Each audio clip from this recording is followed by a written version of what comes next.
welcome back to another episode of Talkin Tuong, the show that's now the quarantine show where I get to use the internet to spread my love. Spread my love? That sounds weird. I just mean I'm trying to reach out to the people that I love, near and far, to talk about things that have nothing to do with the real world. It has something to do with just things that make us happy, usually, or like a movie of the week and the pop culture news of the week. We don't talk about real news. We just talk about nerdy stuff because we need a break from that, you know? We need a break from politics and all that other stuff. So here is your safe haven weekly for an hour.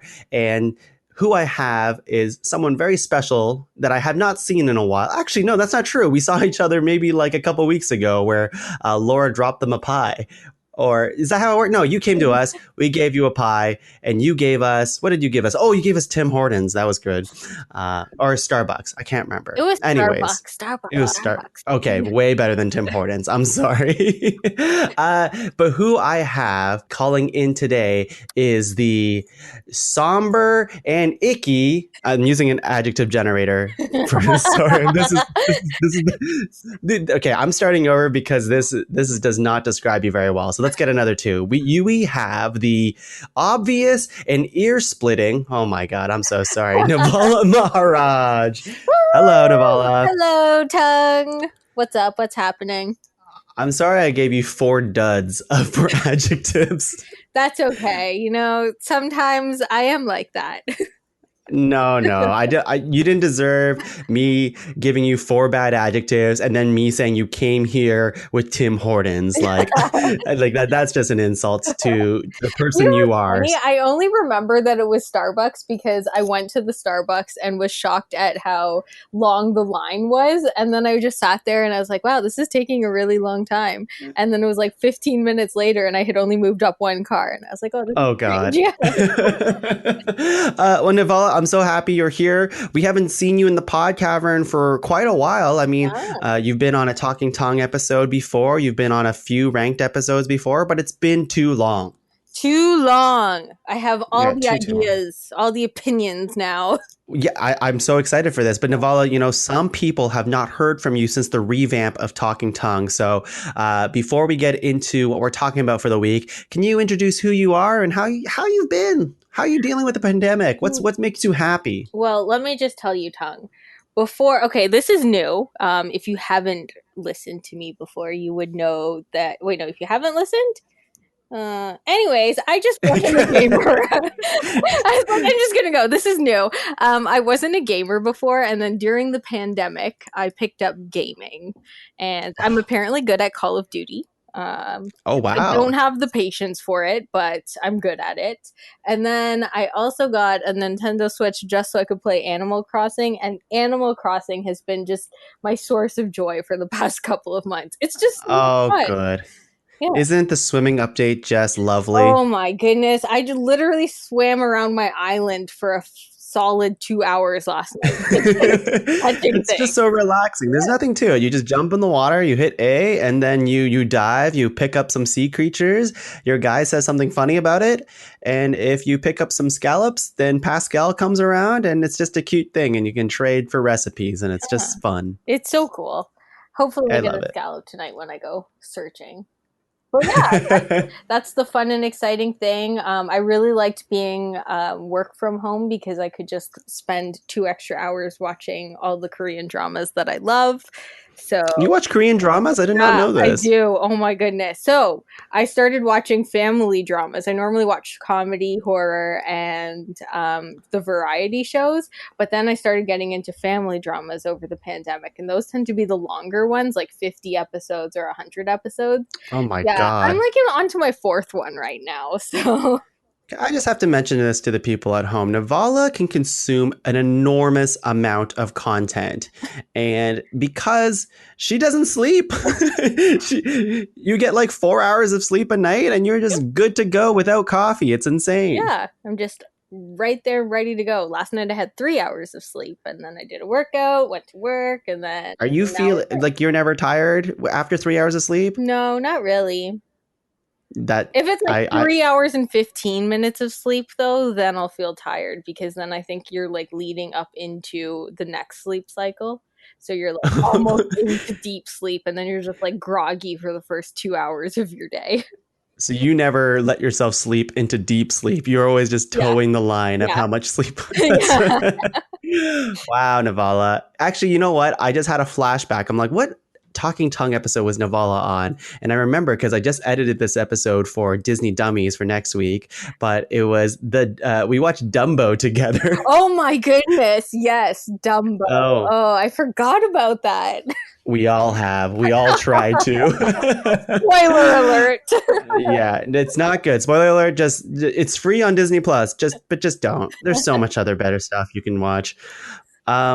All right, Nivala, before we get into the movie of the week, let's talk about some news. Let's do News, it. news. Doom, doom, doom, doom. News. Okay, so these news stories are ripped straight from IGN.com. So they're just headlines that I stole, and I'll be reading them to you. And let me know how it makes you feel. Okay, so Cool. we have Scott Pilgrim versus the World. Director plans to revisit the story in anime form.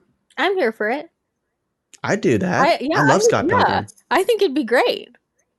Not to make every episode about Animal Crossing, but I have my shirt finally came in, which is like a red bro tank with KK Slider on the front, and it says KK Slider versus the world, and he's holding his guitar exactly like Scott Pilgrim. That's amazing. Thank you. I was so happy and proud of it. And then I was showing it to a couple people and they're like, I don't get it. So it's like, I guess you need to know two nerdy things. You need to know who KK Slider is and you need to know what Scott Pilgrim is. But okay, so here's about the animated thing though. Spider-Man's just been like a all right series, but then was it last year or the year before last year, Spider-Man Into the Spider-Verse graced our screens, and I was like, wow, this is some next level stuff. So Scott Pilgrim versus the World in an animated form could be I'm ready for it. Stuff. Yeah, I'm ready. Nivala, how do you feel about the Super Nintendo the Super Nintendo World Theme Park? Have you heard of this before? No, I have not heard of this, but this sounds intriguing. Okay, well, I shouldn't have hyped it like this because it is indefinitely delayed in Japan. There was so Super Nintendo or Nintendo partnered up with Universal Studios in Japan to make basically a theme park based on the Super Nintendo or Mario World, basically. And so it would be all Nintendo themed everywhere. It was close to being done, and then it kind of just obviously stopped for obvious reasons. But it's delayed indefinitely. That actually sounds like the coolest thing ever. Yeah, I saw like concept art. Yeah. It looks, there's like pipes everywhere and whatever. I think it'd be like as big as Disney. Yeah, I know, right? And I think I would definitely fly to Japan just to go to the Super Nintendo park. That would be so much fun. And we'll do that together. There's so many fun things that you could do. I hope they have duck hunt. Oh, that would be fun. That would be fun. You would have to make it like, because I wonder if, the world has changed a lot since Duck Hunt. So is it super violent to have a hunting ducks and stuff like that? You'd have to make it very playful, I guess. They would have pillow hunt. Cloud hunt. Yeah. Oh, cloud hunt. That makes more sense. Yeah. Pillow hunt. Okay, so Nivala, AMC Theaters has pushed back its reopening date once again by 2 weeks due to the surge in new coronavirus cases. Now, it was originally supposed to open back up July 15th, and I'm like, of course they're pushing this back. Like the States and like the world is just not in a place to have movies right now. And it's now opening July 30th. And I'm like, that's really not going to solve anything. That's my personal opinion. With the movie theaters, I'm just kind of like, okay, how long is it? Because you're sitting so close to other people. How long will they be able to like push it back for? Because I imagine that they'll push things back and then people will either be like, yeah, let's go to the movies. And then people will get into arguments about you're sitting too close to me or you're chewing too loudly and it's spewing Yeah. droplets or something like that. So that's why I'm just kind of like, I don't really know what that's like. And then I also consider how they've been releasing so many movies to be rented at home, which they're getting some pretty good revenue from. So I'm like, do we even need the movie theater? And then I'm like, but I also need my surround sound. So there's that. Yeah. But then I'm also very disappointed because I know that I think Wonder Woman is supposed to come out in theaters in August. And I'm like, well, if they keep pushing it back by every two weeks, are we going to get to see Wonder Woman this year? I'm really more so worried about Mulan in November. I'm like, will I we get know. to a Well, point where we can actually see Mulan? so yeah, we've talked about this in the last two Talking Tongue episodes now, but Mulan was pushed many times, and now it's right now Mulan, I believe, is August. Tenet is also Oh, August, and Wonder Woman, maybe that's August too. I don't know. Maybe one of them is in November. I'm getting my dates confused. But the point is, like, these movies are so stubborn of wanting to show up in theaters that it's just kind of, I get it. I get it. Like, you got to make your money. yeah, They spent a lot of money on these movies, but it's just that I don't feel comfortable going to the movies, which I've mentioned in previous yeah, episodes. But I think the theaters wanted everyone to wear masks and be 6 feet apart, so they'd only be booking seats like pretty far apart from one another. It just seems like it's just too but soon. here's the thing too. Like the movie theater is not exactly the cleanest place. Like you really should be going to the movie theater with your bottle of Lysol wipes or spray and spraying everything down. Realistically, Yeah, so I saw that there was a picture going around of like some AMC theater. I think it was AMC theater. It could have been a Cineplex, whatever, some movie theater. And they're like, look at this guy. He's like our cleaner for the movies and he cleans up after every movie. And now he's Lysoling and it's like, look how great of a job he's doing. And he looked miserable. I just like, oh my God. It's kind of reminds me of people who need to work obviously and are kind of just forced back into work, but yeah, they don't want to be doing this like extra amount of cleaning for less pay, or like, or yeah. not more pay is what it ends up being. They get paid the same. Yeah. Well, it makes your job a lot harder too because you're having to go back and use like extra cleaners and then go back and then re-sanitize things and it makes the process so much longer than it needs to be. Exactly. Well, let's move on from that Yeah. somber Yeah. topic and move on to, let's go back to video games for half a second here. Okay. I was questioning bringing this up, but I think it's very important for the people who don't know and that own Nintendo Switches. All right. Hmm. So, Navala, as someone who owns a Nintendo Switch, this might be helpful for you to know. Oh, okay. I So, probably definitely need to know this because yes, you do. Everyone should. So it's been an ongoing issue for 3 years, and it's only really been addressed for the last year or in a bit, maybe two. Anyways, Nintendo formally apologized for something called Joy-Con drift. And what this is, not to bore people, but again, if you have a Nintendo Switch, you should pay attention to this, is that your left Joy-Con basically, there is an issue with all Joy-Cons, old and new, where after time, just a random amount of time, it will experience something called Joy-Con drift. And what that is kind of you're using your character, or you can be playing a video game, and then all of a sudden, your character can just be moving in a random direction as if you are pressing on the analog stick and moving your character, but you're not. oh. So this has been a thing for a while now, and finally it was addressed, I think last year, and Nintendo said, we're sorry, you can basically, no matter when you bought your Nintendo Switch, you can bring your Joy-Cons or send them to Nintendo. We will get it fixed for you, and we'll send a new one back to you, essentially. And that's what I did. My really old Joy-Con from I launched Nintendo Switch, and my left one finally went out, and it's just started. I was playing Overcooked, and my guy just kept like falling off cliffs, and I'm like, what's happening right now? And yeah, I ended up sending it away. It took like a month, and then I got a brand new Joy-Con out of it. It's a little bit of a process, but it's a new one. Okay. So was that a month without playing anything on your So Switch? please, Navala, I have a Pro controller. I have Okay. more Joy-Cons. I was set. I'm okay. This will only happen with the left Joy-Con, as far as I know. But I just wanted to mention this because even though Nintendo formally apologized recently about it, it doesn't make anything different. This can still happen to it. It's rather it will inevitably happen to everyone. We just don't know when. That's So good to know. good to know. Just good to know. Well, I'm here with the technical help. Yeah, well, I play Animal Crossing all the time, and I'm always like using that to run around all the time. So Of course, I I understand. don't I need the understand. right one. Nivala, not to again going back to Animal Crossing. I'm building something very, very exciting on my island, and I can't wait to show you. Oh, I'm so excited. I'm just so embarrassed to invite anyone over to my island because I just like to grow flowers and trees, and That's pretty much okay. it. That's okay. You do you. My island absolutely looks like trash right now because I was so close. I was saying, you know what?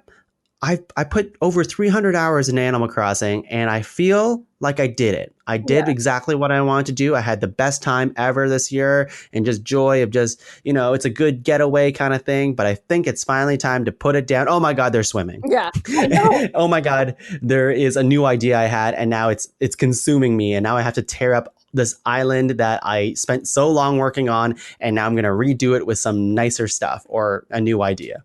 That's just how they're gonna get you every quarter. Every I, Tuesday, I they'll just be like, "Surprise! This is the new thing."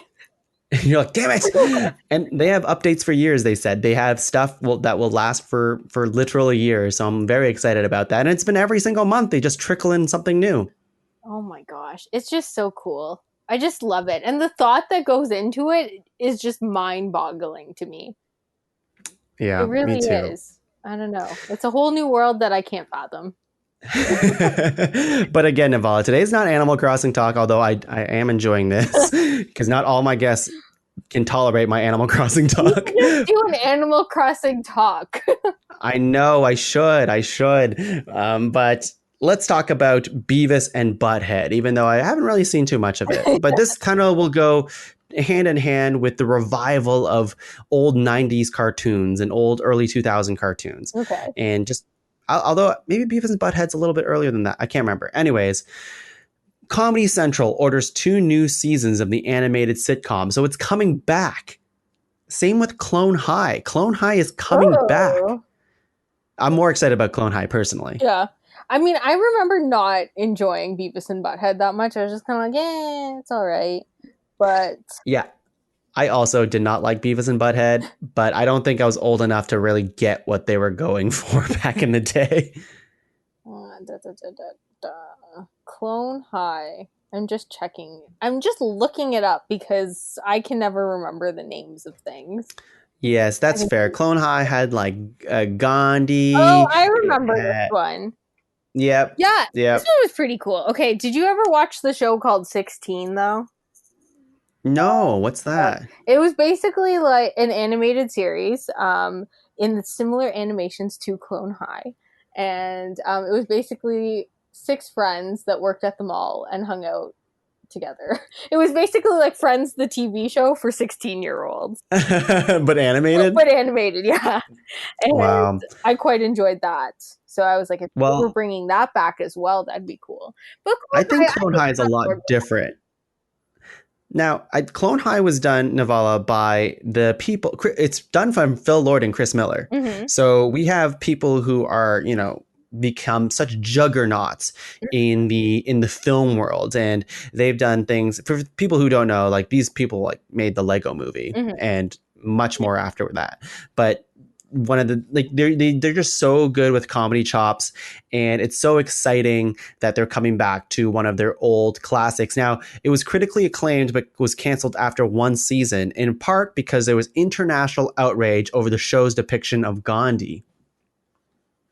And the Gandhi in the show was like, actually I really like Gandhi in the show, so maybe this is controversial, but I thought he's just like, all of these characters are like, they're clones of famous people, but they don't act like their counterparts at all. So people were outraged, being like, Gandhi's not acting like Gandhi. What?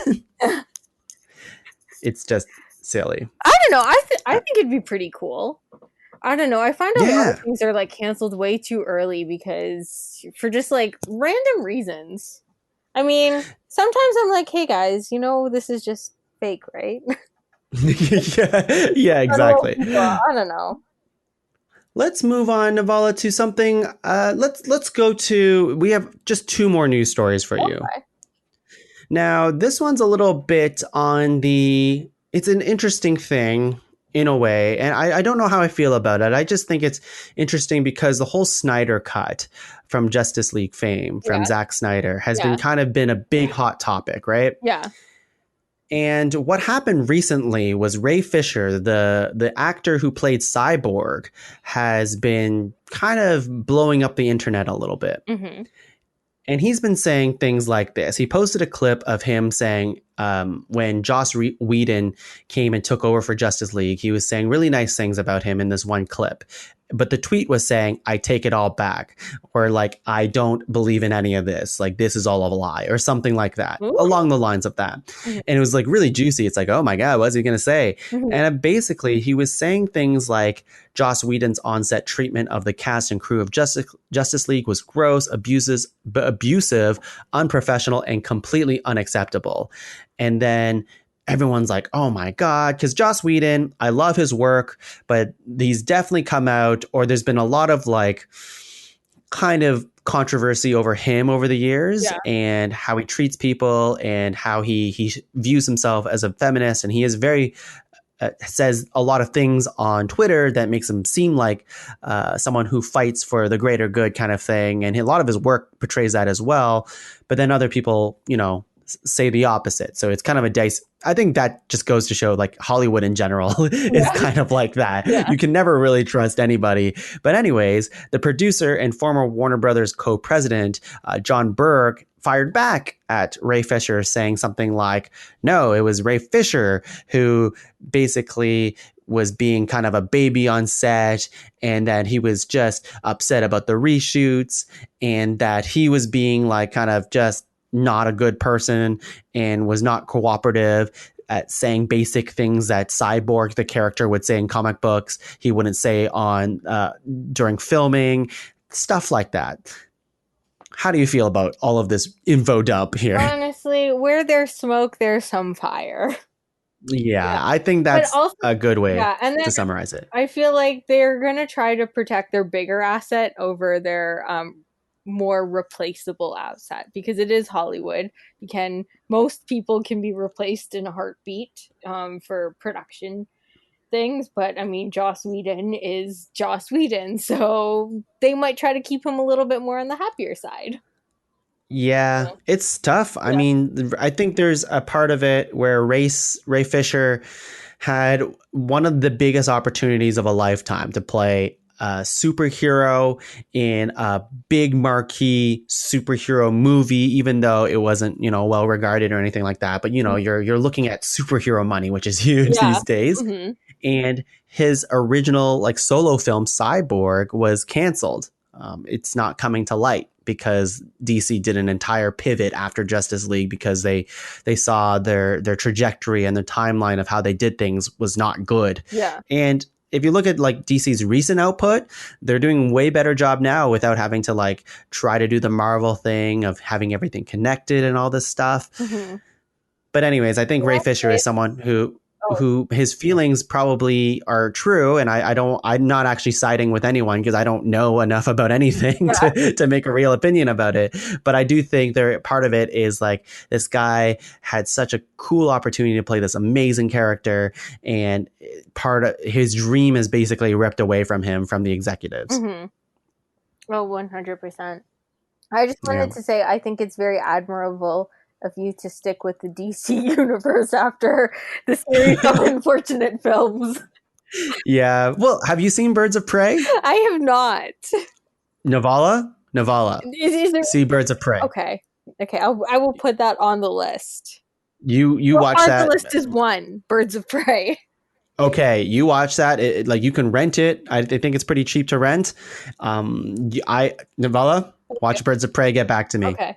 I will. It's the best one. I will. It's the best one out of all of them. Okay. Controversial. I've said this many times, so it's not that controversial. People know this about me already. Now, there is one more thing that I want, or two more things. One really quick one is Shia LaBeouf. Shia LaBeouf Of even Stevens fame? Of Even Stevens fame, Yes. of Honey Boy fame, of Transformers fame. He's so. We talked about this a couple episodes ago because we actually reviewed a Shia LaBeouf movie Mm-hmm. called Honey Boy, Mm-hmm. but he is such a committed actor that I just couldn't pull away from this headline here where it says Shia LaBeouf really tattooed his chest for Suicide Squad director's crime movie, The Tax Collector, with David Ayer. And basically, if you look up a screenshot of Shia LaBeouf for The Tax Collector, the tattoo he has is quite elaborate. So to do that for real, just for one movie, is quite Oh something. my gosh. Right? Okay. I don't know how much of this is real. It's all real, apparently. Because I only say that because I remember seeing on People Star Treks a couple weeks ago that he had his tattoo, but it didn't look this elaborate.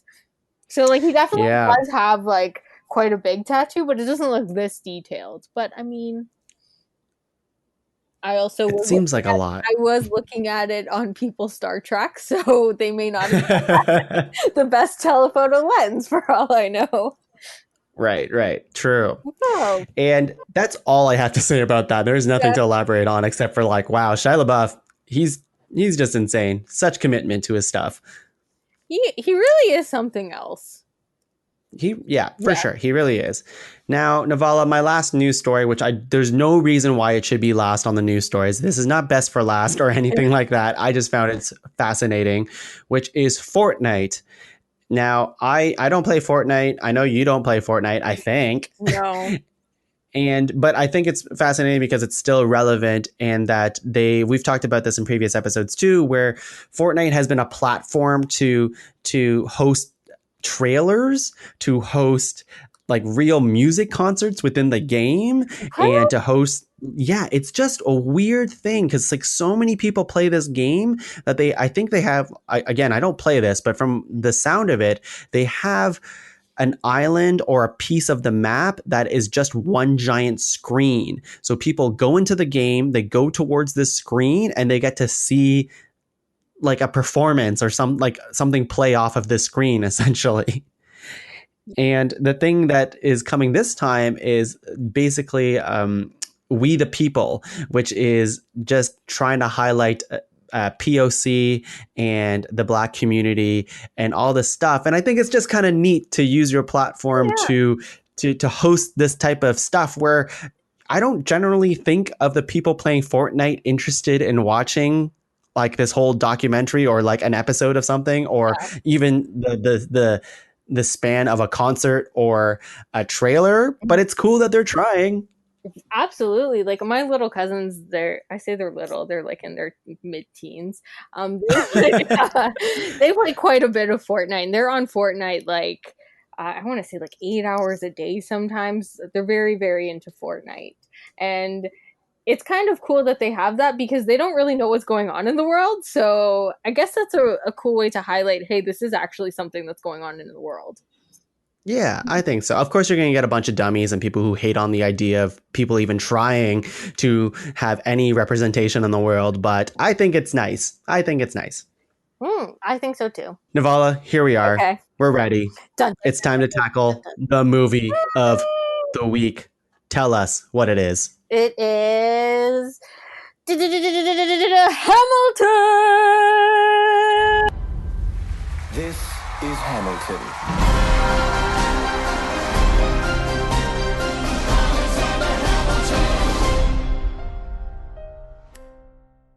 I thought you were gonna do the dun, dun, dun, dun, dun, dun, dun, dun, Oh, well, when we Hamilton. when we talk about it, you'll find out why I can't do that. Okay, we're talking about Hamilton. The longer name is Hamilton, an American musical. Now, this is 2015's hit Broadway show that's just swept the nation, swept the world, really. And it's probably the most prolific and groundbreaking musical that's hit in our time, anyways. At least that's how I feel about it. Created by Lin Manuel Miranda. Now, Nivala. Use the adjective generator for that. No, I just started saying stuff.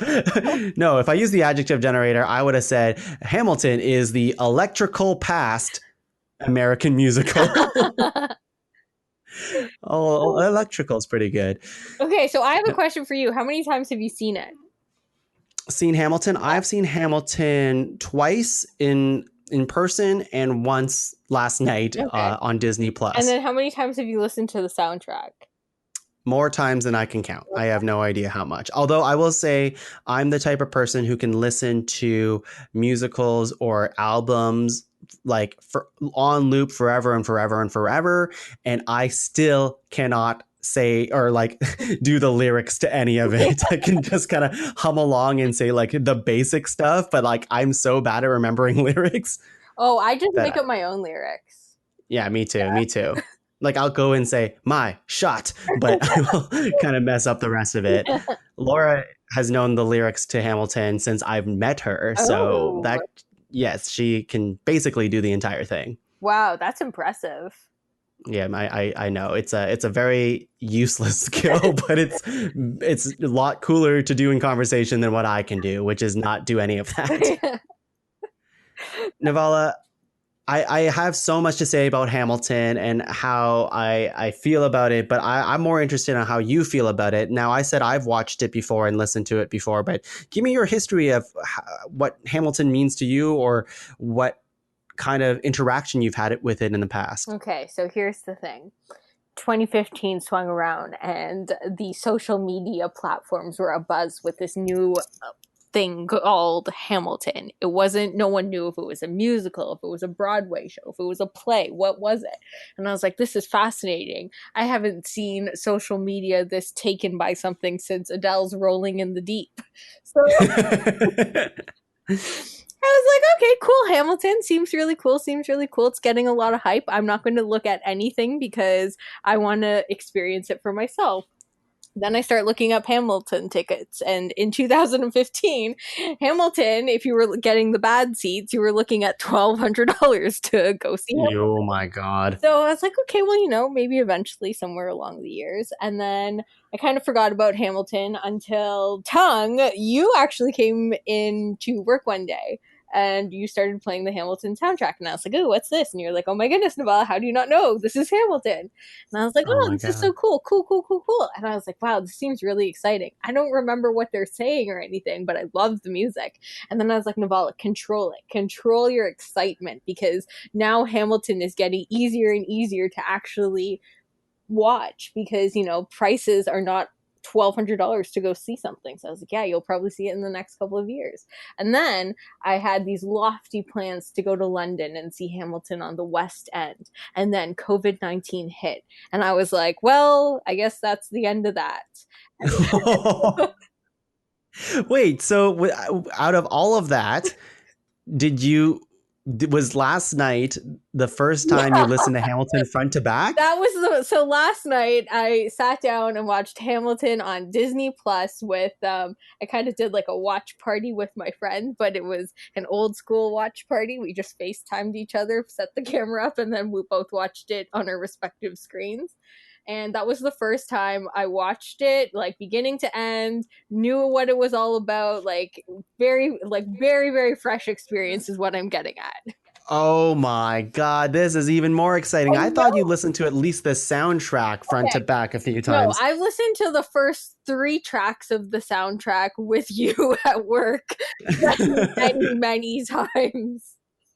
Okay. Oh yes, I remember this. This kind of back in the day, we would work on computers together, and we would basically get 3 songs in, and then someone else would walk in and change the music, or something happened, and we couldn't listen to it together. Mm-hmm. Wow. Yeah. This is so exciting. Okay. Where do we even begin with this, Nivala? Right? Okay.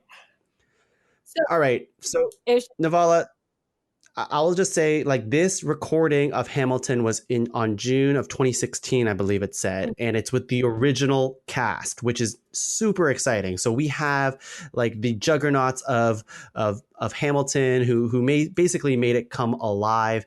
And I will say seeing it twice before, this is not a brag, although I guess it is. I really enjoyed it when I watched it live, and I got to see it before COVID. It was just it came to Toronto, and I saw it opening weekend, and then like 2 weeks after that, they just shut down the entire thing, which was Yeah. I was so sad for the people who never saw it. Yeah. But that again, that totally comes off with as a brag. That's not meant to happen. You know what? There's always next year. Well, we'll see. We'll see. I'm just Now, optimistic. the reason why I bring this up is that I saw it twice, but every time I saw it, it was just missing something. Mhm. And it was so cool to see live and see everything move. And there's very, very small pieces that happen in Hamilton, the show, that you don't get to hear on Hamilton, the musical. Basically, the entire album, if you listen from front to back, you can listen to all of Hamilton and get the entire picture, because every single thing in Hamilton is sung through. Which I didn't Not like know until last night. yeah, and it does such a good job with telling that story, but it's not like Les Miserables when when it's talk singing, where it's just like I am going to the bathroom. Yeah. And like, it's not that. It's song after song after song. Although there's a few parts where it's just doesn't show up in the album, Yeah. which happens exactly twice. Now with Lin Manuel Miranda, he does Hamilton so well, and it's just such his role that when I listened to it on the album so many times, and then I saw it in person, the 2 times I saw 2 different Hamiltons, I was just like, that's not my Hamilton. Yeah. I could get over everybody else. Over everybody else. Everybody else did an amazing job, but the people who played Hamilton had big shoes to fill. And unfortunately, both people did respectable jobs in their own rights, but it wasn't Hamilton. And it was just a little bit disappointing. That said, I had an amazing time, but last night just watching the original cast do it, where we have Lin Manuel Miranda as Hamilton, we have Philippa Sue who plays Eliza Hamilton, Leslie Odom Jr. who plays Aaron Burr, Angelica Schuyler, Renee Elise Goldsberry, Christopher Jackson as George Washington, Daveed Diggs as Thomas Jefferson. We have James Madison, I don't know how to say his name, Okaraiti Anadwan. I don't know how to say his name, but he does an amazing job as Hercules Mulligan, James Madison. We have Anthony Ramos, who plays John Lawrence, and Philip Hamilton. I have 2 more. We have Jasmine Cephas Jones, who plays Peggy Skyley, and Mariah Reynolds. And we have Jonathan Groff, who plays King George III. And this cast together creates something incredible. It was amazing. I really thoroughly enjoyed it. Okay, enough about me gushing. I want to hear more about this, Nivala. What was your favorite parts about Hamilton? Or just give me your general vibe and feel of Act 1, Act 2, and the songs and just everything about it. Okay, so one thing that I really just was continuously shocked by was how amazing the songs were. And everyone's just kind of like, oh yeah, Hamilton, like the songs are great. And then when you experience it while you're watching it and you sort of see how the story plays out, you really see that so much thought went into what the pacing of the song was like, and then what the theme of the song was, and then the way that they composed the music. So for the first half, like everything was like super upbeat, but then when we got to the second half, some of the songs had a little bit of like a 20s kind of vibe in terms of the sound, just to make it seem like it's a little bit later into life at this point. And so I thought that was like really, really well thought out. And I was like, wow, I just can't believe that so much research must have gone into that. And then I was reading an article, and I think Lin Manuel Miranda took like 1 year to write the first song. And I was like, you know what? I could see why it would take a full year, because so much thought went into it.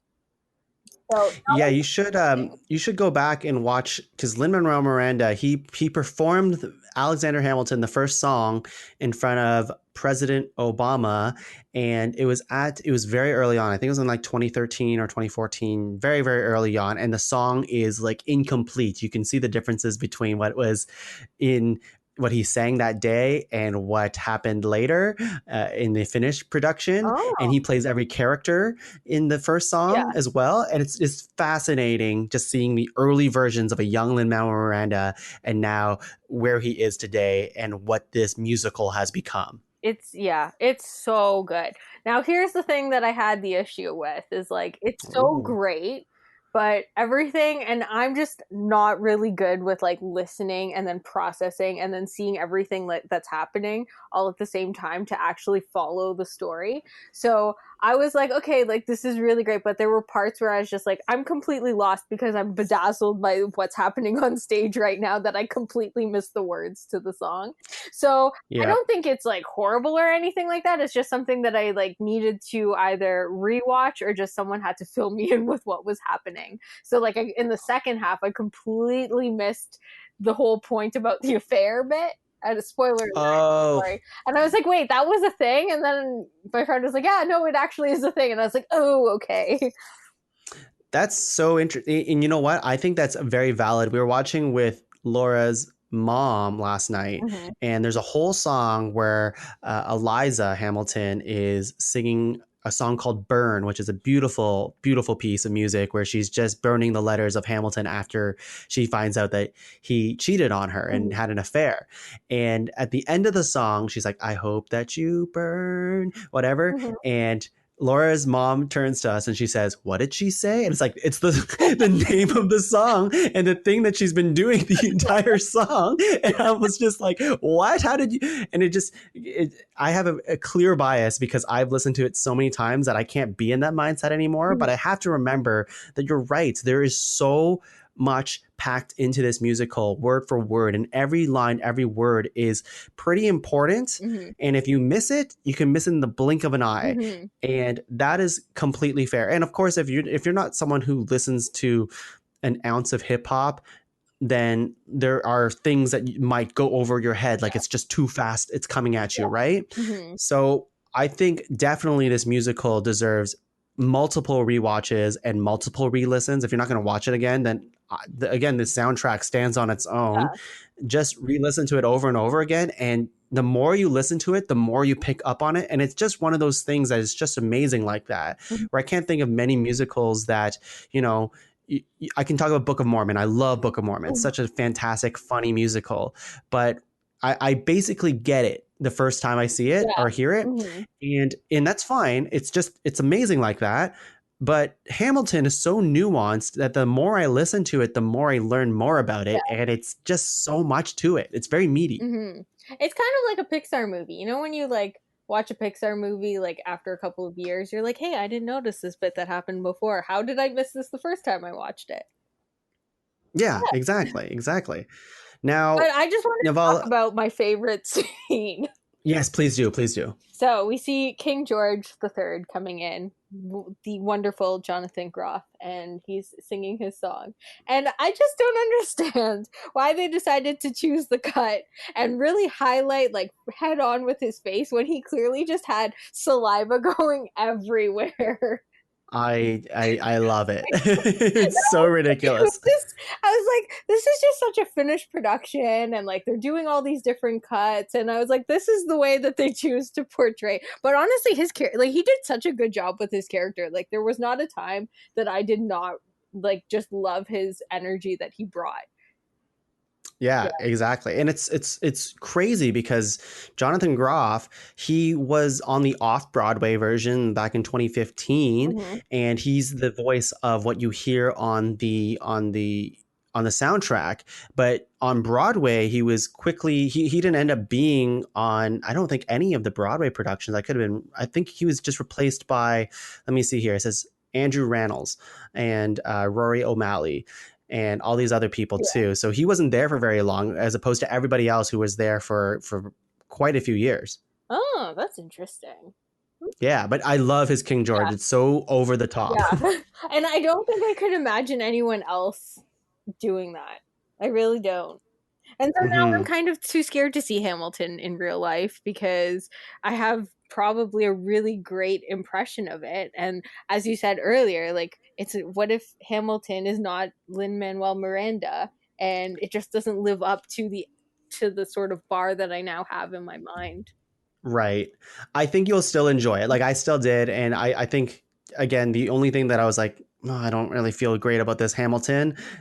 Everybody else knocked it out of the park, and it's still on the backbone of this amazing musical, right? So, yeah. That's so true. Oh my goodness. It was just so good. Just What did you think about like the staging and the costumes and how it was presented on the small screen? okay, so I loved the costumes, the staging bit, and so I really enjoy Broadway and off-Broadway productions because I set design, this is the most random thing. I how they change sets and how they sort of choreograph the entire production is very fascinating to me in terms of how the audience, no matter which angle you're sort of sitting at, you never see any behind the scenes of what they're actually doing to make it come alive. And so when I saw the show, I was just kind of like, it seems very one dimensional in terms of like the cuts and then the way that they were filming it. It was Mm-hmm. a little bit more one dimensional than I would have expected if you were say at the theater and then you had all the different angles and it's a different experience at every different angle, Mm-hmm. if that makes any sense at all. Sure, of course, of course. Now, let's see. I find the stage of Hamilton always interesting too because it's not that complicated in the grand scheme of Yeah, things. Like you're right. It's basically you have two stairs and then you kind of have it goes to like a balcony area I and like that then it little kind of goes down. turntable thing that they were using. And Oh, yes, I'm a sucker for rotating stages. I know it's kind of played out in a lot of places, but for Hamilton, it's just so but fun. like for some of the dances too, like that it was actually rotating, and just to keep your footing on that, I would imagine is incredibly difficult. And Yeah, and I to think not they get dizzy. yeah, exactly. And I think they do a lot with a little too. Like there's not it doesn't it's not an overly expensive budget like where there's no like giant dragon mecha monster or something like that, right? But they do a lot with this like chairs and furniture kind of like lifting it up above themselves Yeah. and slowly moving it, and like they have guns and stuff, but the way that like a soldier will have a gun and just flip it around a couple times and then shoot to the music kind of thing, which is really cool to like see visually. But they don't go crazy in terms of budget for the set. Mm-hmm. Which I think makes sense. I mean, you don't need to go super crazy for the setting of the actual production itself. I mean, I would be Yeah. concerned if I walked in and it was just an ornate set with gold gilded. Like, I'd be like, okay, this seems like there's a disconnect between what's actually happening. Right. I think it's because they're able to make this like minimalist, quote unquote, just compared to other Broadways that I've seen, Mm-hmm. set work because of the choreography is so strong. Like Mm-hmm. it's not like super flashy and fancy all the time, but it's precise. It's the precision of the choreography is just perfect, I think. Mm-hmm. And I think about where they make the song Satisfied. I'll never be satisfied. That song Mm-hmm. when they had a song before that where it's called Helpless, and Eliza Hamilton's talking about like, oh, she basically from the beginning of the song she is entranced with Hamilton, and at the end of the song they're married. Yeah. So and then the next song is Satisfied, where her sister kind of sings about her feelings, And that's where but they do I it got confused too, because I was like, wait, what's happening here? I was like, well. are you a two-timer, Hamilton? I think a crazy thing with that is that they do a rewind feature, quote unquote. So they're like rewind, and then the lighting and the stage actors start rewinding the scenes from the previous number they just did, and then they recreate it again. Yeah. But they move in such a way that they're rewinding, and it's just really interesting. And then spoilers at the very end of the show when they have the bullet come out of Aaron Burr's gun, Mhm. and there's a whole like song and dance of like how the lighting and how the choreography goes there. I think Mhm. it's just so wonderful to see. It really is. I mean, 10 out of 10. I would say 15 out of 10. I like your review, but I'm going to ask for your other review later for Hamilton in an arbitrary scale. Oh, okay. There's a couple more things that I want to go through with Hamilton. Of course, I think we can talk about this Oh forever, my but goodness. There's so many things to talk about with it. I want to say that I think everyone in this musical, we kind of already touched upon it, is just masterclass in what they're doing. And I think that the performances that we get are truly amazing. Now, we don't have to dig into every single one person because that would take forever. Mhm. Was there one person that stood out a little bit above the rest of them for you, or were they all the same? I thought Debbie Diggs did an amazing job, and Leslie Odom Jr. did a really like amazing job. I think for both of them, I was like 100%. And then Jonathan Groff was also super fun. And then obviously Lin Manuel Miranda, but I feel like I just sort of expected him to be standout anyways. So Yeah. kind of like, yeah, I know he's amazing, but like these are the people that surprised me the most. So like Aaron Burr as Leslie Odom Jr. as Aaron Burr was amazing. And Yeah. yeah, Debbie Diggs. I was just shocked the entire time. I was just like the Again, yeah. oh, go ahead. No, I was just like the range is just amazing. Yeah, exactly. And I think I agree with you on all fronts for that. And again, I don't want to go into every single person here, so I won't. But I think the person who stands out the most to me, I'll give two. Okay. One, Leslie Odom Jr. Yeah. 1000%. He is a juggernaut of an actor in this musical that's not called Aaron Burr, but he is the lead. He won for outstanding lead actor in a musical. Oh. Like he won, like, and so same with all of them. Like they all got like accolades and accolades of awards that were given to them in 2015, basically like Tonys for days, or in 2016 as well. And I think even after that, they were winning awards for times to come. You know, like there's just always winning awards. But Leslie Odom Jr., the range of emotion he gets from, like, he also has some of the best songs. Oh yeah, in the musical too, right? Best songs. I think he had all of my favorite songs. Like you're looking at Wait For It, which has so much emotion to it and says so much about his character. You have In the Room Where It Happened, or The Room Where It Happened. It's just it's a fantastic song and his emotions that he displays there. But then you get a lot of his quieter moments, right? When you have things like Dear Theodosia, which is just such a beautiful song on its own.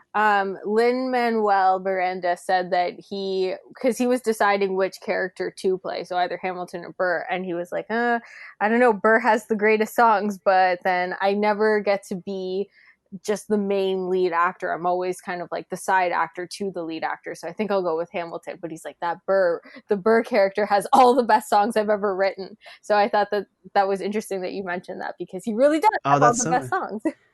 That's so interesting. And I think it's been said many times, but I don't think he would have done it justice, because Lin Manuel Miranda is one of the most talented people that artists in recent memory, for sure.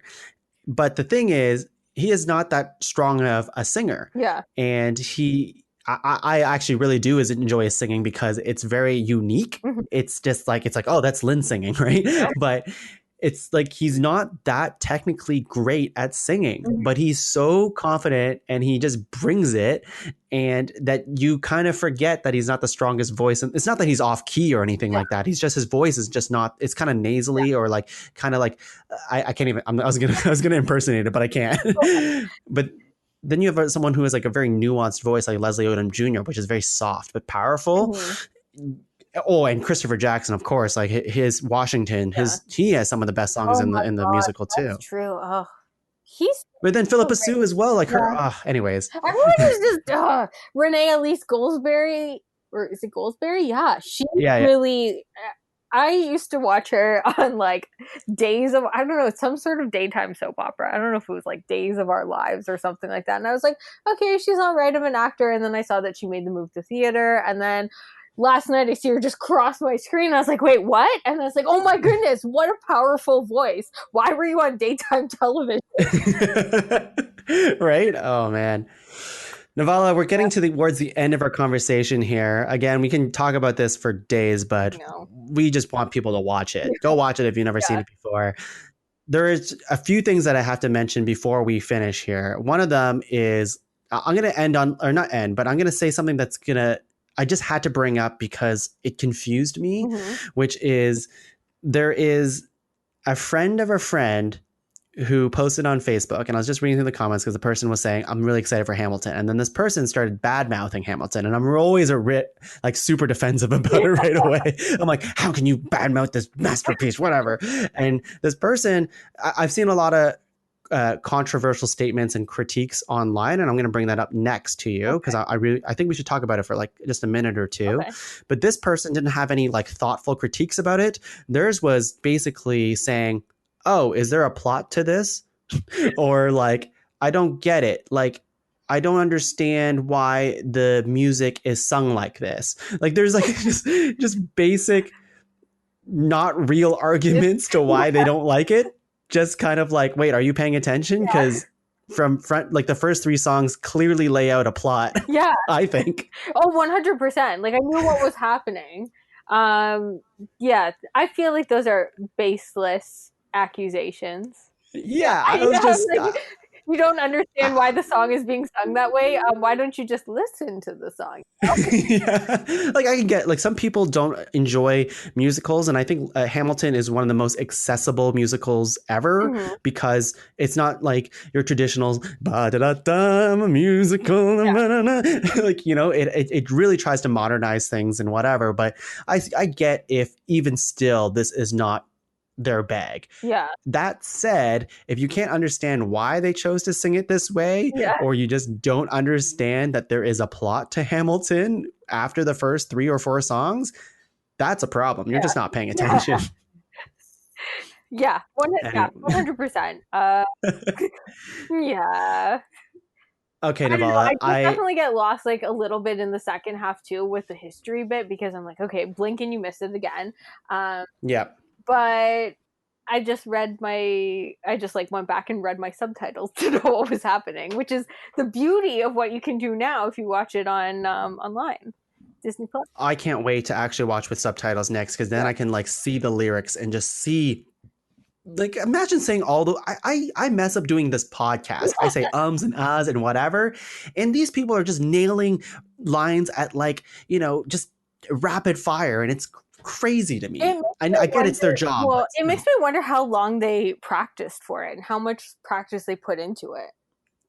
It's true. And I was just thinking like even Lin Manuel Miranda, who created the damn thing, forgot the words to Hamilton after he finished like the music. Like he didn't know everything, even though he did it a million times and he wrote the damn thing. But then he did the performance in Puerto Rico when the disaster happened over there, right? And he wanted to bring Hamilton over there for a good cause, obviously. And then he was just relearning his lines. And it was like, wow, you don't, it's funny to me because like you just imagine that these people just know these for life, but no, they had to study it, obviously. We're all people here. That's true. I don't remember things that I like talked about or like would say 5 times a day 5 years ago. And I was like, it was ingrained in my brain at that time. Now I'm like, I don't even know. What am I stumbling on? That's how I feel about my degree. Nivala, 2 more things here. Okay. One, I just really want to quickly touch on this, and that is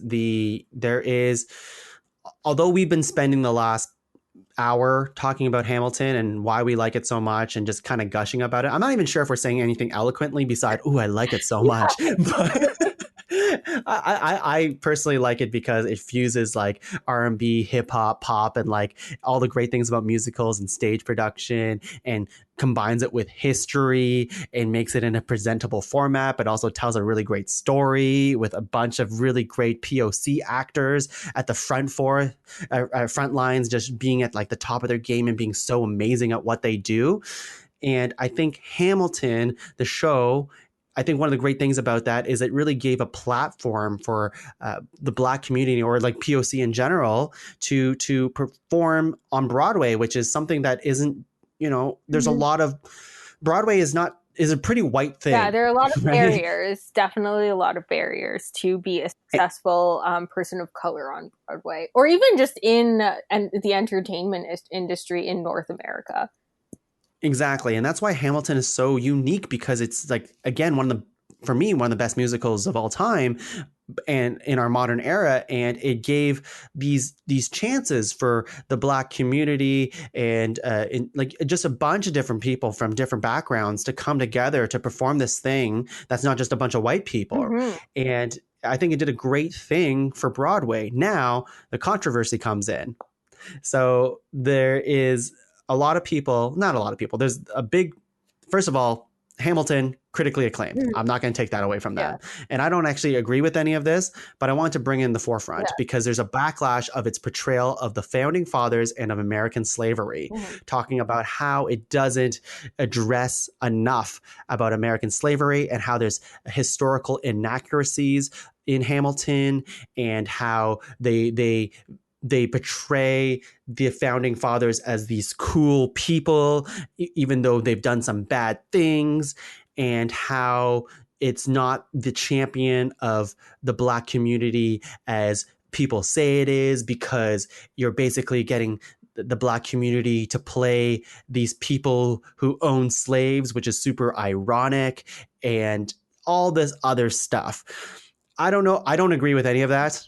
I just want to bring it up to you because I have a rebuttal for all of that. Oh, yeah. But how do you feel? I would feel the same. I feel the same way that you do. I think that people are just trying to find things where there is nothing. Like you're just focusing on things that you can definitely see sort of the other side of something. I'm just using thing a lot, but It's okay. piece of art, you can see, you can have the artist can have an intention for something, and the entire majority can interpret it the way that the artist meant it to be interpreted. But then you'll have like the odd person that'll be like, oh, well, I think it's actually this. And you're like, okay, well, you're entitled to your opinion. This is actually what we meant. And it is what it is. Build a bridge and get over it. Yeah, I feel the same. And I guess we can this is another hour of conversation if we really wanted to get into it, but I won't. Definitely a meaty one that I could have written down the points for. But I think I'll address it in this way, and this is how I feel about people who, I think people's opinions on Hamilton are valid. What people are saying about the inaccuracies and how, you know, a lot of these people were slave owners and whatever. And I don't think, I think in Hamilton, the songs are cool. Mm-hmm. These people think they're cool, but it's, everyone in this musical is not portrayed as just a cool person. They're not one note like that. Yeah. Every character in Hamilton is played with nuance, and that they all have baggage and flaws, especially Hamilton. Mm-hmm. They're not saying Hamilton's a perfect person. Yeah. They show that he was unfaithful at one point, or that he shoots too close to the sun always. Mm-hmm. And Leslie Odom Jr.'s character, or Aaron Burr, and all these characters are not perfect people. They try to do the good things, and they all have this big ego, but they're not, like, this musical is not saying, hey, yeah, look, Hamilton's only just cool and like he raps and stuff. Cool. I think it's more so like they're not rewriting history or anything like that. They're just showing you kind of like their Instagram highlight reel of what's kind of going on, or their Twitter highlight reel of what had happened back then. I don't really, I don't think it's like, hey, you know, because they obviously try to show like this person is still a human being, and like this, you know, was the way that they were, and this is kind of some of the reasons why this character is this way. But you're right, they're definitely not infallible, and we're going to show that. But it's still a show too, so it's meant to be a piece of entertainment in some way. So exactly, we can't show you this person's entire life and exactly every single person that they connected with, and how that played out into, surprise, here's another story, and you're going to have to go see this next play to figure out. Yeah, you're not going to watch Hamilton 2 or Hamilton 1.5, like Lion King 1.5. I just think that 175. Yeah. I just think that like people expect too much, almost like this. Yeah. There is no musical like this that has tried to tackle history in this way. And I'm not a history major. Mm-hmm. And I trust that Lin Manuel Miranda has done a lot of the research. And he did. He talks about that a lot. And there's definitely stuff that isn't as, like, they do talk about slavery in Hamilton. Yeah. They do talk about how George Washington owned slaves for like half a second, but it's just one of those things where it's like, that's not the story they're trying to tell. They will address that. They know that it's happening, but it's not the focus of what this story is. And I think that's okay to you can't get everything in one musical, you know? That's just insane to think that's the case. Yeah, like, I mean, you're packing it into 2.5 hours here. Like, you can't summarize an entire, say, like, 80-year history of a particular issue in 2.5 hours. You really can't, and just give each component its due justice. I mean, you do take a little bit of creative liberties here and there, and that's just the way the entertainment industry rolls. Like, they're not saying outright that, like, hey, this is going to be our history book on exactly what happened. Yeah, and I think like people are focusing on the wrong thing. So this is an example I truly don't agree with, but they were saying that's like making a musical about Hitler and like leaving out all the Jews part. And I'm like, that's ridiculous because if you're comparing the founding fathers of America to Hitler, that's already just a weird basis to go off of.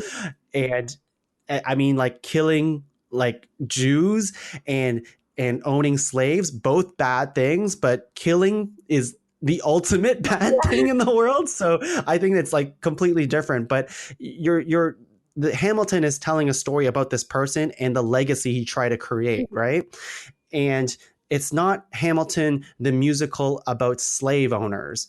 That's not what the musical is about. They do talk about this and they touch on all of this, but it's not the musical they're making. So to say that it's leaving out this entire thing would just rewrite this entire musical altogether. Mm-hmm. Oh yeah, right. 100%. It's just interesting to me to think about that, and like I don't know, it bothers me to hear that from people. I guess it's like, what did you want to listen to? Because like the founding fathers are who they are, but they also built how the country is today. Yeah. Right. Without Hamilton, you don't have how money is run, how the banks are run and stuff in America. Anyways, I think that's interesting. Yeah, it really is. And I think like we could definitely go in and like break that conversation into a whole other hour conversation. But yes, I agree. And we won't. I think the last thing I'll say about it, though, for listeners' sake, we will not do that to you. We won't. But I do have to say this one last thing about POC characters playing like the founding fathers who are white. My rebuttal to that is like, would you have preferred white people play these characters instead? Well, it's just kind of like, well, think about all the times on Broadway that Caucasian people will play a black character. Yeah. It's like what is your problem here? Meant to be a black character, but we're just going to toss this person in because, we feel like it. Yeah, and it's not like they're playing like they're cast like they're playing it's George Washington as a black guy. It's like no, it's like a black actor, very talented, is going to portray this version of George Washington. Yeah.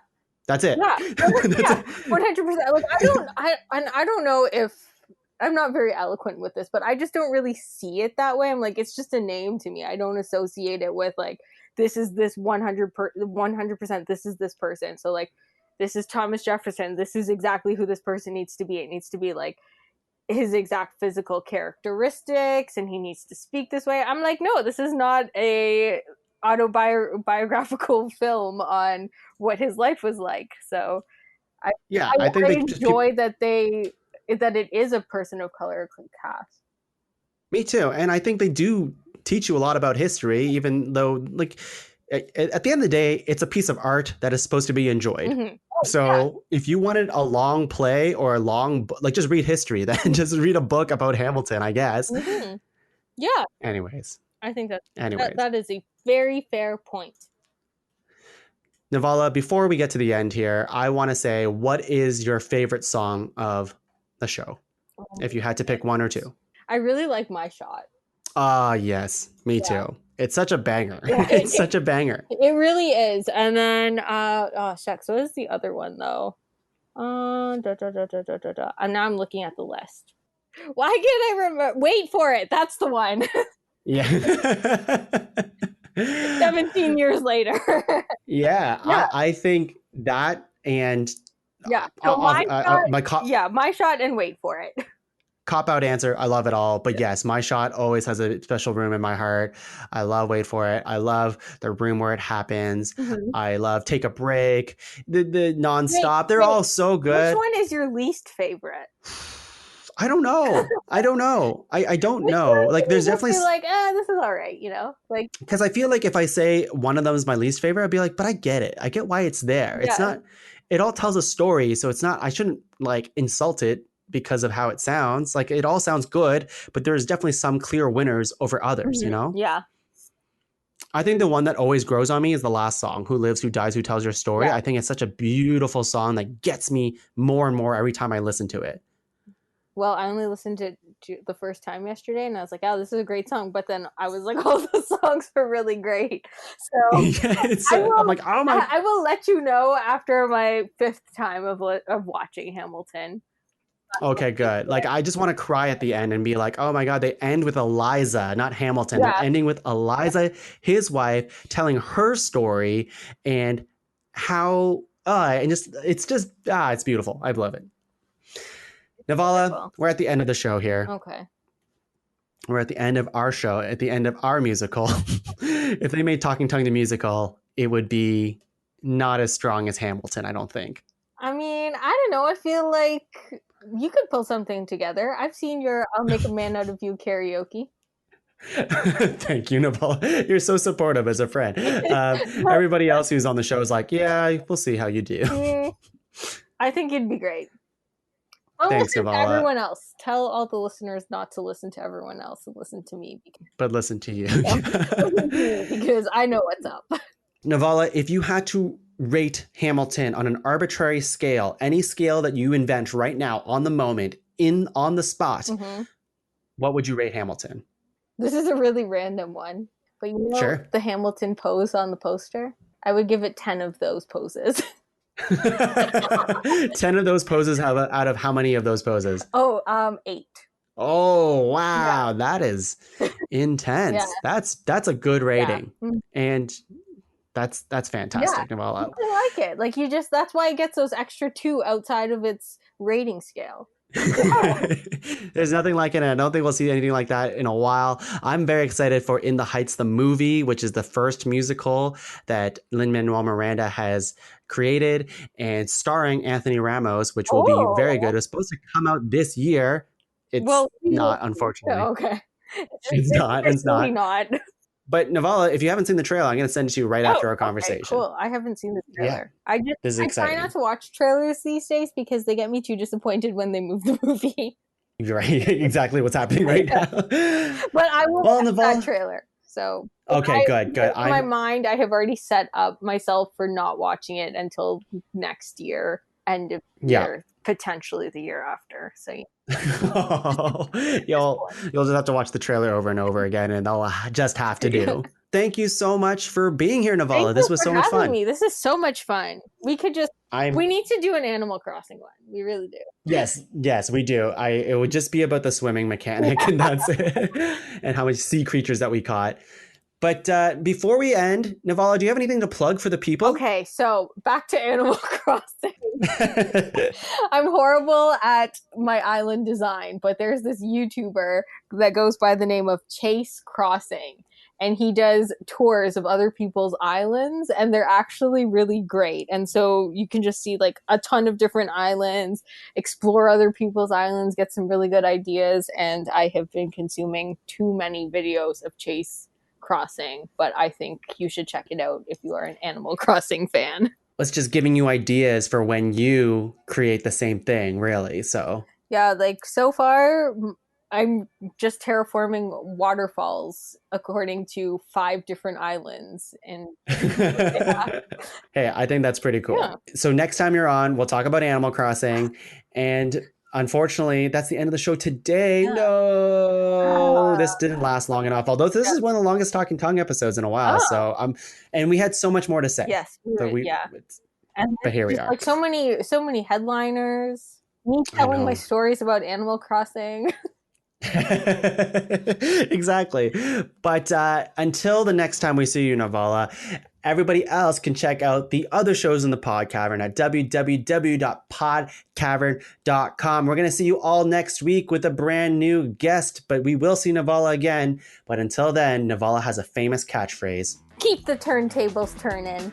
Keep the turntables turning, everyone. See you next time. Bye.